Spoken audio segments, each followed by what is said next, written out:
What's up, guys? Welcome back to Newswave. So yesterday we had a bunch of review embargoes go up with Far Cry 6, the Switch OLED system, and even Metroid Dread. In fact, Metroid Dread reviews look really good, almost 3 million good. We're going to go over all that here today. Also, we're going to be talking about a massive hack that has hit Twitch where apparently all of Twitch has just leaked online, and we are also going to be going over a potential new expansion for Universal Studios Japan that includes Pokemon. Guys, if you enjoyed these videos, make sure that like button helps out a ton, and if new here to the Spawn Wave channel, make sure you subscribe down below and ring that notification bell so you can keep up to date with all of the uploads here on the channel. And we're going to start today with Far Cry 6. Reviews did go live yesterday, and we can see over on Metacritic, currently sitting at a 75. This is based on 41 critic reviews. If we look at the critic review split, 28 positive, 12 mixed, and 1 negative. And looking through the reviews, they are all over the place. We have some places giving it a near perfect score like Impulse Gamer a 94, and then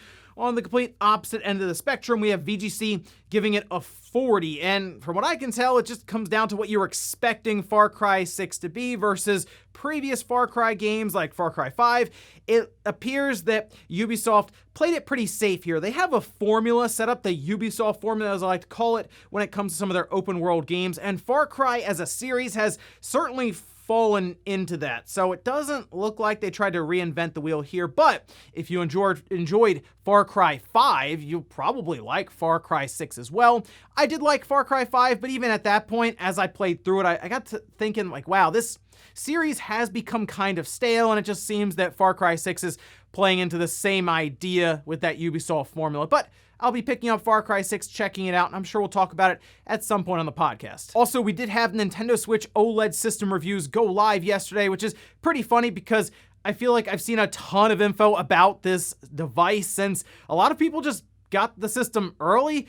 But there were some pretty good reviews, for example, from Digital Foundry with John Linneman, who went over everything about the system, including the quality of that OLED screen, and it looks good. Like, everything he was showing off about it does obviously look like it leans mostly into the handheld side of things. Like, it doesn't make sense to get this if you're a primarily docked player, but if you're someone who does play handheld, you're going to want to look into this because not only is the screen significantly better with this OLED, it does appear that the build quality of that Switch OLED is much better. For example, they did talk about the Joy-Con sliding into those rails and not really having that creaking effect or the movement you can get out of the Joy-Cons now, where you just kind of move them around a bit and they'll shift in those rails. It looks like Nintendo did look into that, maybe improved it a bit, and then obviously the kickstand itself way better than like the one little piece of plastic we have on the current Switch.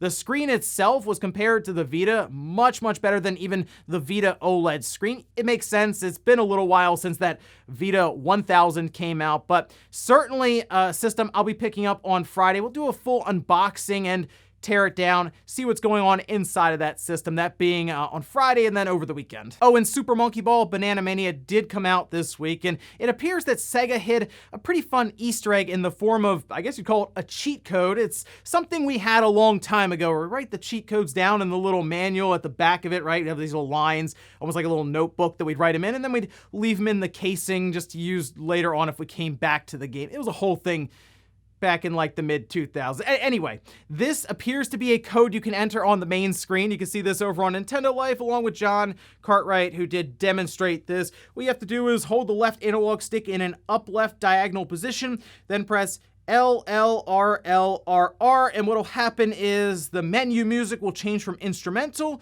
to the full vocal version. So it's not like a massive deal or anything. It's just a fun little thing that Sega put in the game and kind of hid as a cheat code that I guess you can discover and then pass around to all of your friends. Is it unnecessary?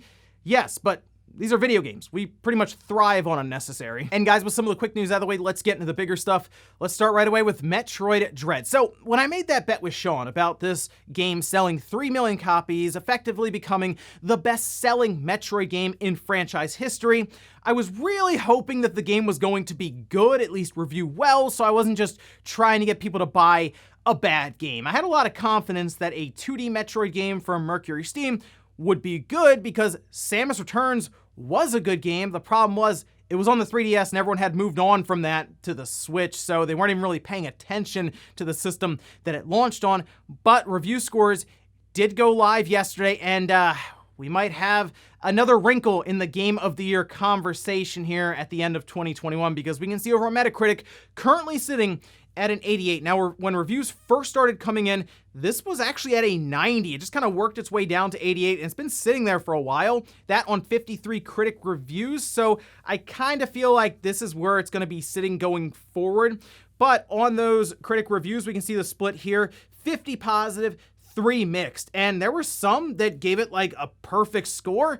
Others that were a bit more mixed or even negative on it did still describe it as a great Metroid style game. They just were looking maybe for a bit more, something more memorable is how they described it. But you have to remember, this is a game that people have been waiting 19 years for to see the conclusion to this story. The Metroid Dread name is something that was passed around as rumor and speculation for the longest time. So obviously, for 2D Metroid fans, or just Metroid fans in general, it looks like you're getting right here what you were looking for, and that's awesome. I am really excited to pick this game up tomorrow, along with that Switch OLED. But how are things going on those Amazon sales charts? Because these reviews hit, everyone was talking about Metroid Dread. Well, take a look at this. This over on Amazon, we can see that Metroid Dread actually climbed up a couple of spots here. It's now outselling gift cards. That's not something you typically see. And look, I know Amazon sales charts aren't like the be-all end-all, but it does give an indication as to the popularity of a game online, since a lot of people are buying through Amazon right now, and word of mouth through reviews seems to be pushing it up those sales charts, now just behind the PlayStation Store gift card at number 2 here. It is ahead of Xbox gift cards and the Nintendo eShop gift cards. In fact, you'd have to drop all the way down to number 7 with Skyward Sword, Smash Bros. Ultimate, and then Pokemon Snap. Remember, a lot of those games went on sale down to $40. So the fact that we have this full-priced game here that's not even out, these are just pre-orders going through for Metroid Dread being number 2, things are looking pretty good, I would say, for that 3 million mark. And I mentioned Game of the Year discussions because, I mean, we're coming up on that here pretty soon, right? As we get into November, we'll start to hear about the nominees for the Game Awards show, and Metroid Dread is gonna be one of the best reviewed games of the year, at least what it looks like now, sitting at an 88. And also, it benefits from the fact that we don't have a Breath of the Wild or a God of War or Last of Us Part 2 that reviews so overwhelmingly positive that it's clear it's gonna win. Like, oh, yep, the brand new game, it's a 95, and everything else is pretty well below that. Clearly, that's what's going to take home the award. But again, it's not as clear cut as to who could win this. What game would win Game of the Year at the Game Awards? And wouldn't it be something if in 2021, at the end of all this, a 2D Metroid game wins Game of the Year? That'd be very impressive. I still have to play through the game myself, and I'll be doing that over the weekend here, and I'm looking forward to doing so on that brand new OLED screen. But exciting stuff here for the Metroid series overall. Look, they've delivered with the game. Now it's time for Metroid fans to show up. Next up, let's talk about Twitch, as they face what appears to be one of the biggest security breaches I've ever seen, as apparently all of Twitch has leaked online. I read that headline, I was like, what, all of Twitch?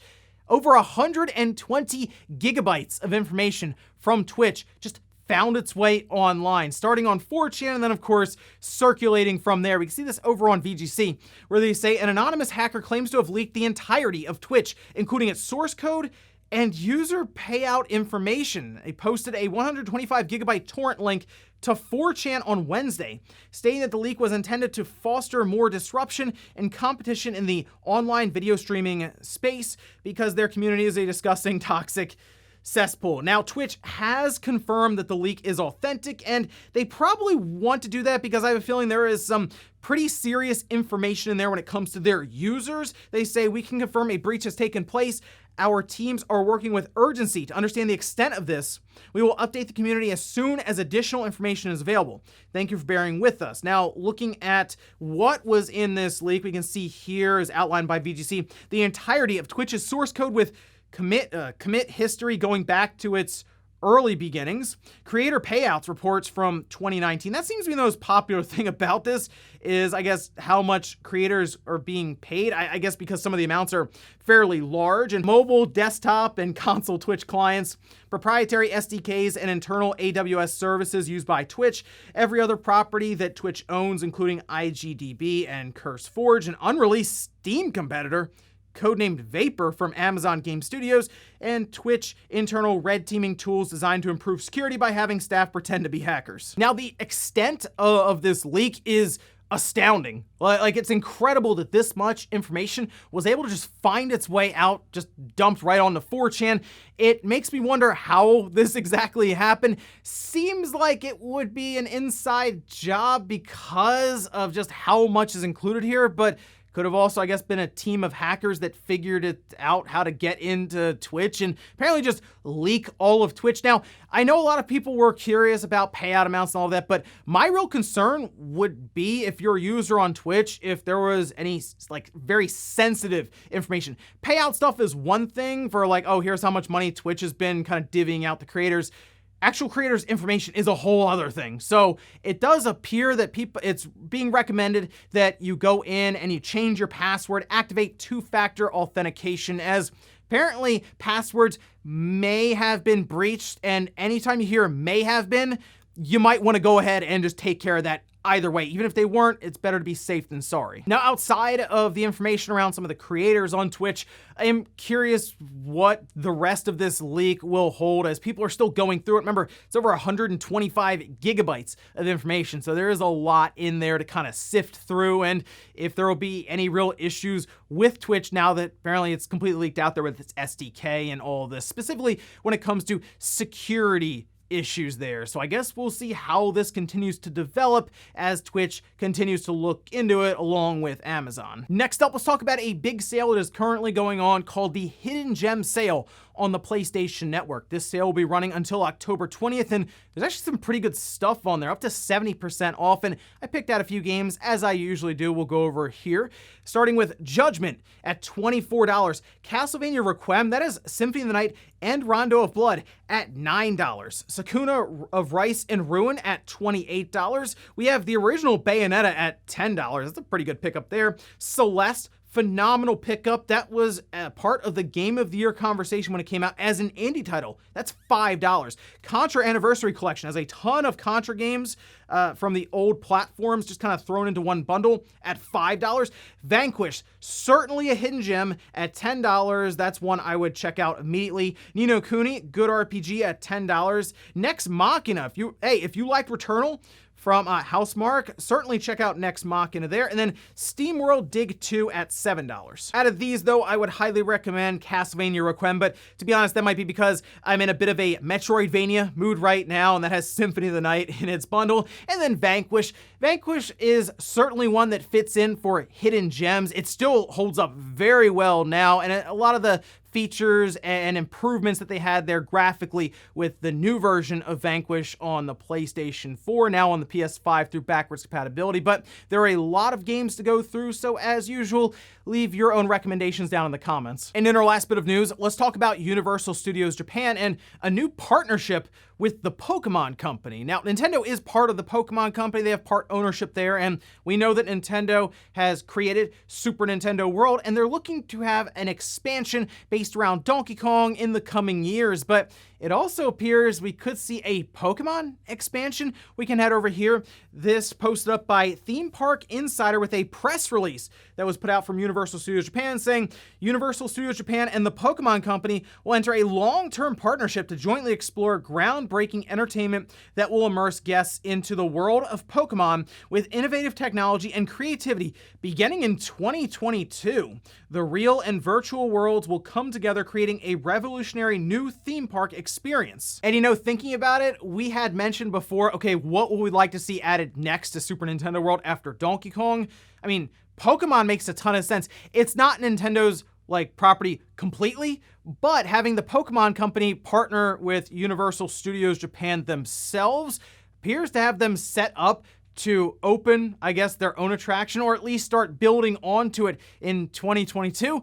I'm trying to figure out if there's going to be pieces kind of just placed in Super Nintendo World? Will this be its own entire section, like that's then also attached as an expansion? A lot of possibilities here, but like a full Pokemon themed park, that has a ton of possibilities. I could see people flocking to that. Seriously, that would generate a ton of revenue, provided they do it right and they really go all in with the Pokemon experience, rather than just have like, okay, we're gonna have one ride over here, but really it's just in the typical park that they have set up.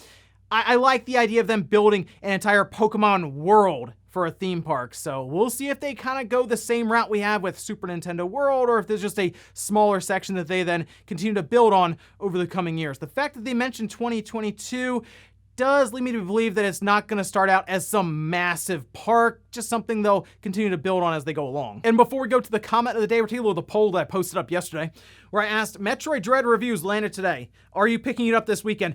40% said, yes, I'm grabbing it ASAP. 34% said, I'm gonna get it, but not right away. And then 25% said, no, not interested. And the biggest thing here with Metroid Dread, I think it's gonna have strong sales initially. Like, we could hear like this thing became a 1 million unit seller overnight, which would be big for Metroid, especially after Samus Returns, and that didn't even hit anywhere near 1 million units. So it'd be good news there, but Metroid Dread, in order to hit 3 million units, is gonna have to have a longer tail. If it can perform very, very well in Japan out of the gate, I think it has a shot to do it before the end of this year with the holiday season in full swing. So we'll keep an eye on how Metroid Dread does in the MPDs as we go along here, and hopefully this whole thing ends with Sean telling us all about Balan Wonderworld. And we'll finish up with the comment of the day as we're seeing here. This is from Steel saying, Sony removing the ability to use credit cards or PayPal directly on the console sheds a bit of light on why they wanted to close those stores in the first place.